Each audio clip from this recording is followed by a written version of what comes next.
So as I'm waiting to let my car heat up, I want to tell you what happened yesterday. So I took 2 diazepams, 5 milligram. That's like a anti-anxiety. What do you call that? It's like a Valium. And I took 2 CBD panic attack things too. So I was supposed to be heavily sedated, but I was still freaking out. They were amazing. They have like these lavender essential oil patches that they put all over you. They pump air into the thing. It was a much bigger MRI than the last one that I tried to do. And it like makes me freak out about it now. But I laid down, I started crying. I wasn't hysterical, I was just crying. But the whole thing is that you have to be perfectly still. So they put headphones in, they put these pillows on your ear, and I was like, I can't have that on my ears. And she's like, well, I can't take it away, but I can make it a little less. So she did that, and that helped. They put something under my knees, they got me super comfortable, started putting me in. I had my eyes closed. As soon as the dark got to about here, I was like, no.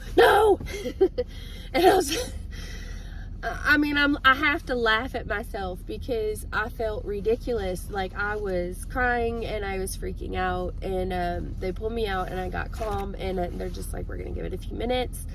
And it gives me panic now, like I'm freaking out. But they said, we're gonna go all the way in to where you have to be, and then you can come right back out. We're not gonna start anything. So they put me in.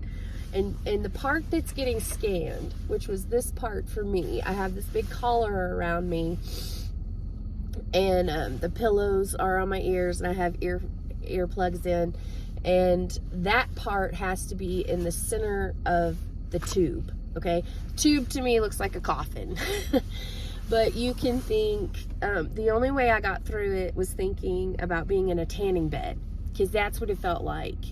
But if you've ever done that, of course, in my high school days, I did that. But,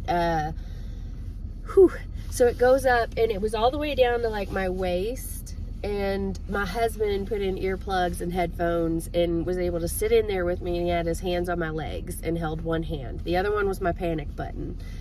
And so you squeeze that, everything stops and you start to come out. But it's slow. It's not like you're going, I gotta get out. Because when I need to get out, like I pushed myself until I was like, okay, I'm dying. Now I have to get out.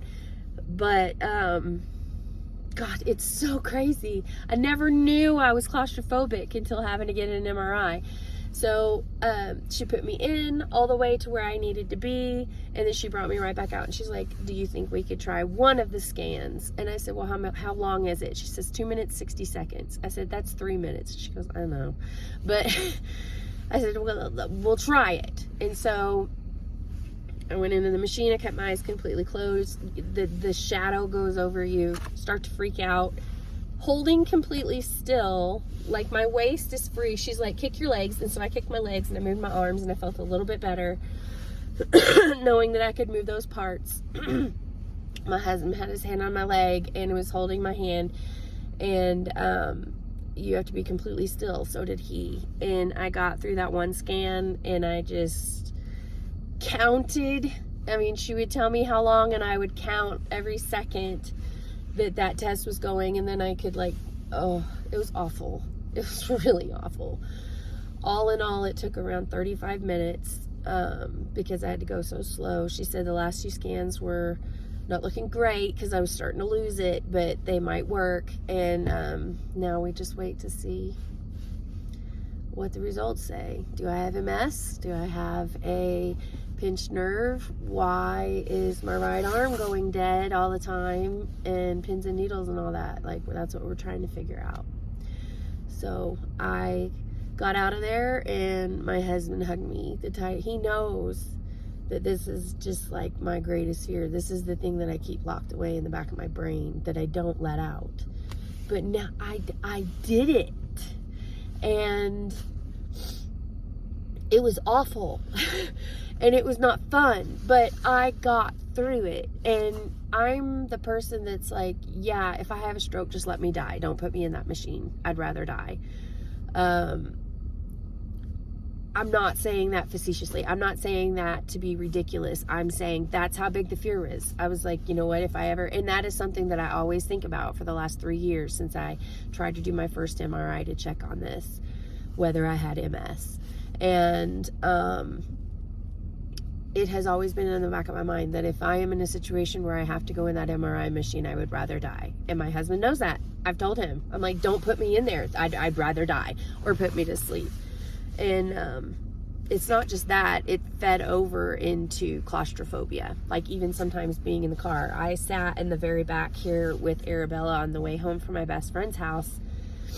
And it was an hour-long drive. And halfway through it, it was dark. It was nighttime.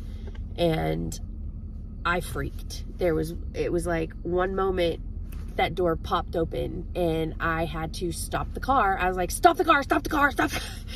He pulled over. He's like, where do you want me to go? I'm like, the side of the highway. I don't care. Get me out of this car. And it was like, and my kids have these kinds of panic attacks, not just about claustrophobia, but about other things. So they know what it's like to be in the middle of this panic. And they jumped out of the car. They pulled me out of the car and I just sat on the side of the road rocking, and just it took me a good long while. I didn't get back in the back of the car. I sat up front. But see, Hunter was having a rough day and he needed to be up front. It was just, yeah. So do you have a door? Do you have a door in the back of your mind that you have to like put every day, put a little bit of effort into keeping it locked and shut? I mean, for some it's addiction, for some it's family drama, for some, I asked my husband, I'm like, do you have a door? He goes, I guess I do. I said, what's in yours? He goes, spiders. I'm like, spiders? Spiders is your greatest fear? And he's like, yeah. I was like, I don't know. I started thinking, what are people's greatest fears? What do you put behind your door? I want to know. I need to know. I'm gonna not put any kids in this video so that y'all can comment. So please tell me what is in your locked door. I want to know. Am I a freak? Am I the only one? I know claustrophobia is a huge thing, but I mean, is it to the point of even just talking about it brings you panic? That's what I'm talking about, greatest fears. And I'm so proud of myself. I'm so proud of myself, but I'm not going to take that for granted, because what this does is this opens up.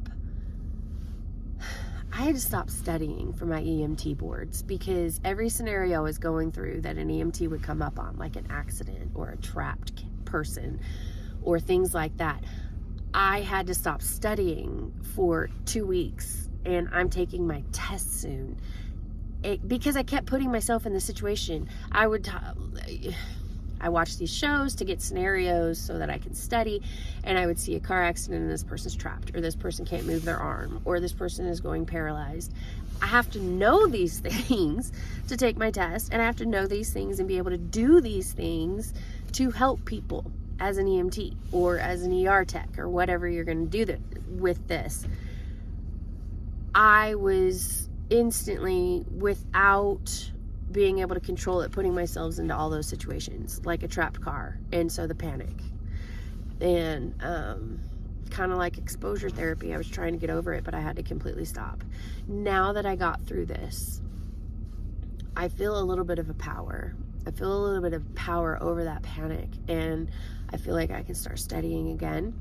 And my goal is not to put myself in that situation that I'm studying about, but to be able to say, look, this is just a test. I don't have to go and work as an EMT. I don't have to do that if I don't want to, if I can't get over this. I want to get over it. But this is just the test. So I'm trying, you guys.